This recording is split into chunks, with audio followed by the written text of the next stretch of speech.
Como é o conforto ambiental nas casas de wood frame e a economia de energia nos diversos climas dos Estados Unidos.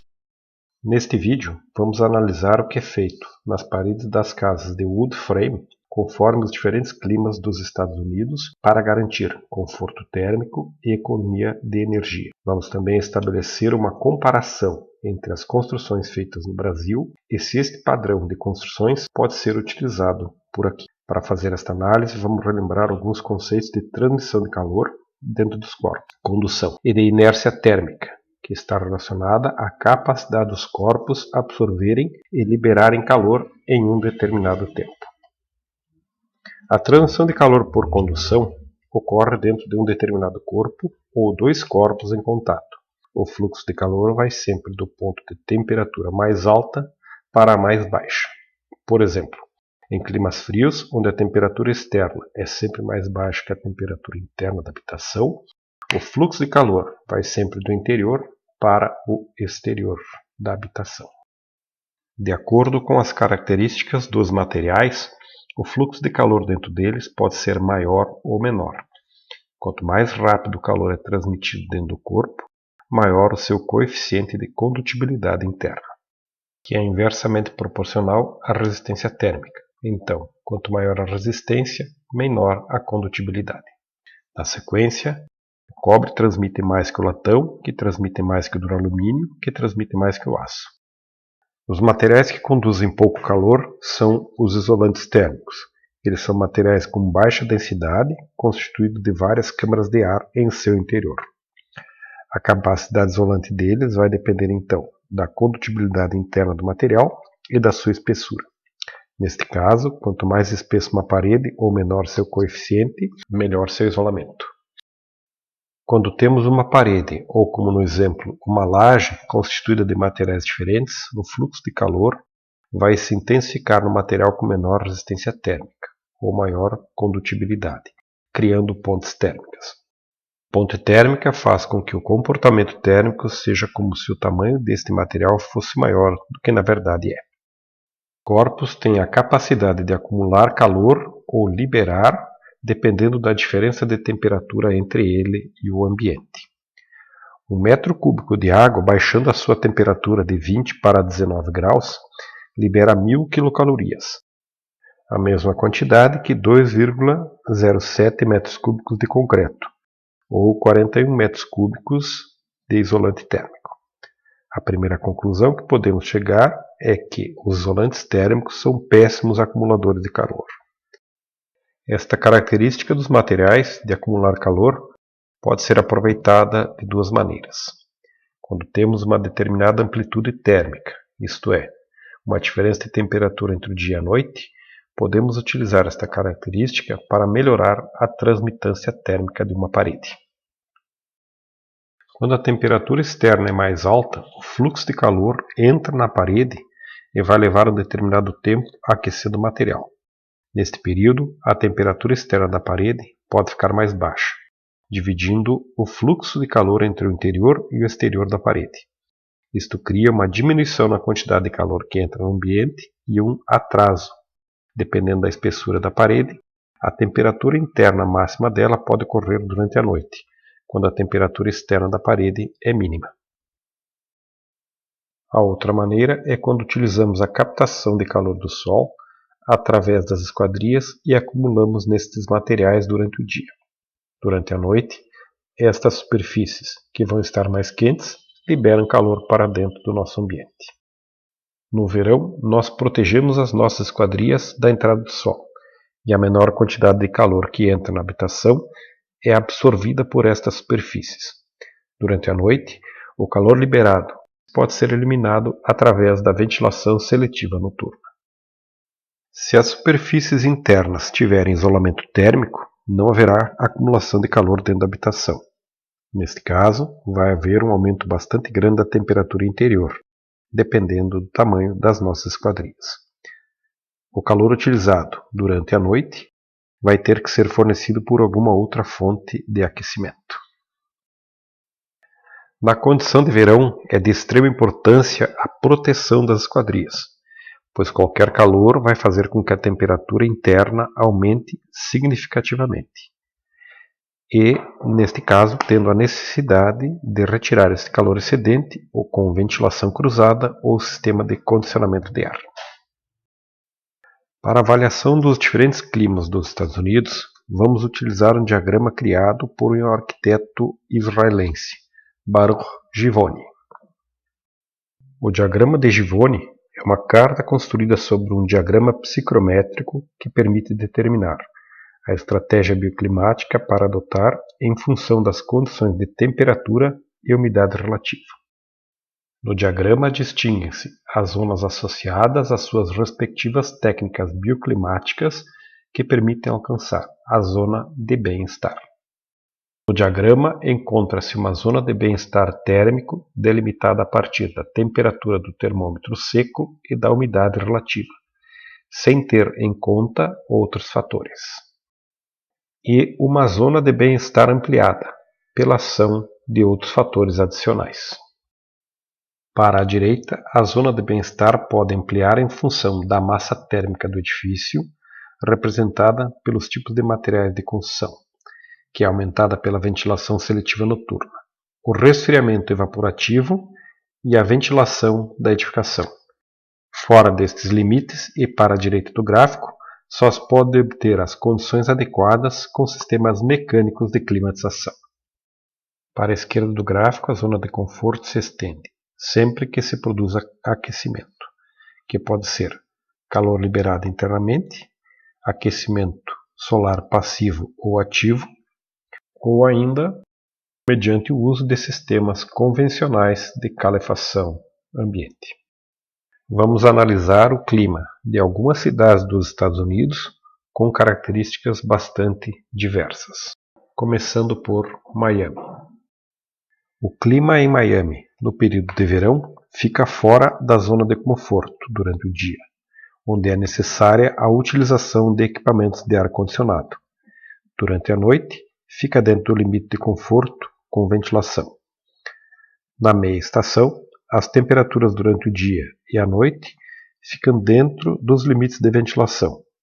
Na condição de inverno, a temperatura durante o dia fica dentro do limite de conforto e durante a noite dentro do limite de acumulação solar passiva.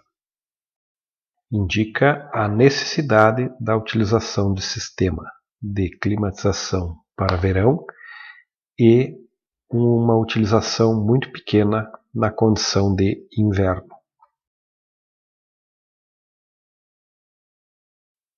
Los Angeles tem um clima bastante interessante, onde as temperaturas durante o dia ficam dentro da zona de conforto durante o ano inteiro.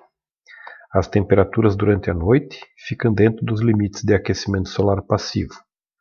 Neste caso, poderiam ser utilizadas casas com inércia térmica e acumulação de calor para estes períodos. Como as construções são leves, a utilização do ar-condicionado é preferencialmente na opção aquecimento. Em Dallas, as temperaturas no verão ficam dentro da zona de ventilação natural durante a noite. Durante o dia é necessária a utilização de condicionamento de ar artificial. No inverno, as temperaturas ficam no limite do sistema solar ativo. Como é um clima com amplitudes térmicas com mais de 10 graus, favorece bastante a utilização de inércia térmica nas edificações. Entretanto, podemos considerar indispensável a utilização de equipamentos de refrigeração no verão e calefação no inverno.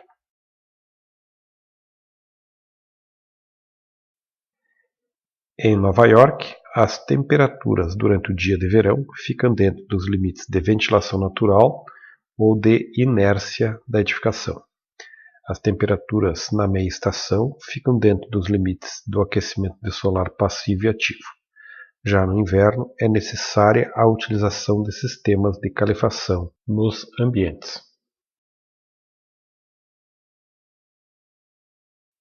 Em Seattle, as temperaturas de verão, durante o dia, ficam dentro da zona de conforto.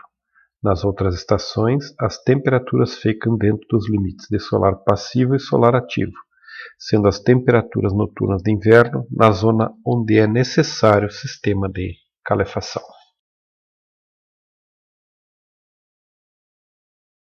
Em International Falls, as temperaturas durante o dia de verão ficam dentro da zona de conforto, à noite na zona de aquecimento solar passivo.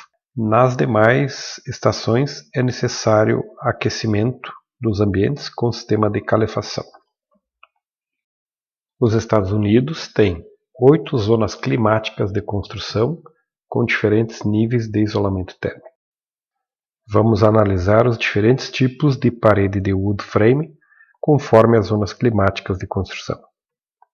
Vamos estabelecer um nível de proporcionalidade entre os diferentes isolamentos, considerando como número 1 o nível de isolamento da parede das zonas mais frias, 7 e 8. Neste caso, o nível de isolamento das zonas 1 e 2 deixa passar o dobro do calor das paredes das zonas 7 e 8, enquanto que da zona 3 à zona 6 deixa passar 30% a mais de calor. A diferença significativa de isolamento da zona 1 e 2 para as outras é que nesta é admitido o isolamento entre o oco das paredes, mantendo as pontes térmicas da estrutura. Nas outras zonas é requerido o isolamento contínuo, eliminando as pontes térmicas da instalação. Em relação às esquadrias, existe uma diferenciação um pouco maior entre os níveis de isolamento. Para a zona 1, encontrei duas opções, uma com vidro simples, outra com vidro duplo. Provavelmente a opção com mais isolamento, vidro duplo, onde deixa passar 11 vezes mais do que a parede isolada, deve ser a mais recente. Essa diferença já faz com que a redução de passagem de calor dos vidros seja metade, de 23 para 11. A opção 11 é com vidro duplo simples, transparente. Já a opção 9, para a zona número 2, um dos vidros já tem que ter baixa emissividade. Para as zonas 3 e 4, o vidro triplo, simples, transparente, dá um nível de isolamento 8, enquanto que para as zonas 5 a 8, o nível de isolamento tem que ser 7, o que pode ser resolvido com vidro duplo, os dois com baixa emissividade. Um aspecto importante que temos que levar em conta é a diferença bastante grande entre a perda de calor das janelas para o das paredes. Percebemos que, mesmo a janela mais eficiente da zona 5 a 8, ainda assim a perda de calor dela é bem superior à da parede da zona 1 e 2. Neste caso, se a área de janela for muito grande, as perdas também serão grandes. Para que haja economia de energia, a proporção das janelas em relação à área de paredes deve ficar entre 15% e 20% do total. As janelas criarão as pontes térmicas na edificação em relação às paredes. Por esta razão, sua área não deve ser muito grande em relação à área de paredes. Incorporando a nossa parede de wood frame ao hábito do americano utilizar o aparelho de ar-condicionado 24 horas por dia, 7 dias por semana, o que vai acontecer é que o ar-condicionado vai trazer o ambiente para os limites de conforto, sempre que as temperaturas estiverem fora dele. Neste caso, o isolamento das paredes, o isolamento das janelas e a proporção de janelas para paredes da casa vão ser muito importantes na economia de energia da edificação. Estabelecendo uma comparação entre alguns climas dos Estados Unidos aqui com o Brasil, nós vamos perceber que o clima em Miami é muito parecido com o clima de Florianópolis. E podemos comparar o clima de Los Angeles, principalmente com o clima de Curitiba. Porto Alegre vai ter temperaturas no verão um pouco mais altas. Se colocarmos na nossa relação de proporcionalidade das paredes dos Estados Unidos as paredes mais comuns encontradas no Brasil, que são tijolo furado, rebocado nas duas faces com 14 cm de espessura e 19 cm nós vamos perceber que uma parede construída em Miami vai deixar passar 3,5 vezes menos calor do que a parede de tijolo furado de 19 centímetros. Se compararmos com a parede de Los Angeles, na zona 3, esta diferença sobe para 5,4. Respondendo à questão se é possível utilizar a tecnologia e os padrões de construção do wood frame no Brasil, a resposta é sim. Teremos vantagens na economia de energia. Qual a preocupação que temos que ter na hora de fazer a adaptação e que pode fazer com que a instalação não fique adequada? É a questão da proporcionalidade das esquadrias em relação à superfície de parede. Aqui no Brasil, acabamos utilizando grandes áreas envidraçadas que podem nos criar grandes problemas de trocas térmicas na nossa habitação. Neste caso, temos que levar em conta que estamos trabalhando com construções leves com pouca inércia. A resposta à temperatura ou aportes solares é alta e rápida. Neste caso, se deixarmos entrar o calor, teremos um custo adicional de ar-condicionado. Temos que entender que não é simplesmente implantar um produto novo que todos os nossos problemas estarão solucionados. Muitas vezes, acabamos criando problemas na adaptação desses produtos. Um exemplo muito interessante são as esquadrias com vidro duplo. Vejo muitos clientes me dizendo que as casas que estão construindo vão ser térmicas, simplesmente pela colocação desta tecnologia de vidros. Entretanto, quando se pede o tipo de parede que estão utilizando, é o padrão tradicional de 19 centímetros de tijolo furado.